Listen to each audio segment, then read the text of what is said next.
etu uko tikuzakhala kulira kwa azibale ako ndi azinzi ako, ifetu tidzakusowa ndipo ena sadzalabadira za umoyo wako. Tidzaliratu malilidwe ake amenewa, ndipo ikadzadutsa nthawi anthu adzayiwala za umoyo wako. Femu ndi chuma chija mudzachisiya, ifetu tidzachita chuma chimenechi ngatitu mwatiuza. Chonsecho mwanyamuka opanda kutsazika, etu mwanyamuka opanda ndapita. Etu olo inu za ulendo wanu omwe osaudziwa, komatu ife tidzalira malilidwe ake amenewa.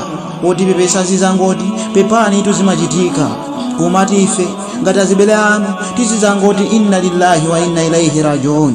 Awati ndi mawu a munthu osunga kupirira, ekhayo amati vuto likamugwera namayankhula mawu amenewa, ndipo ife tidzalimba mtima ndipo tidzachabe sima ndi cholinga chakuti nafe tingamwalire ndi kulira.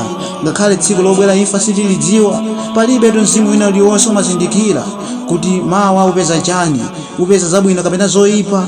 Palibetu mzimu wina uliwonse umazindikira kuti ukamwalira nthaka iti.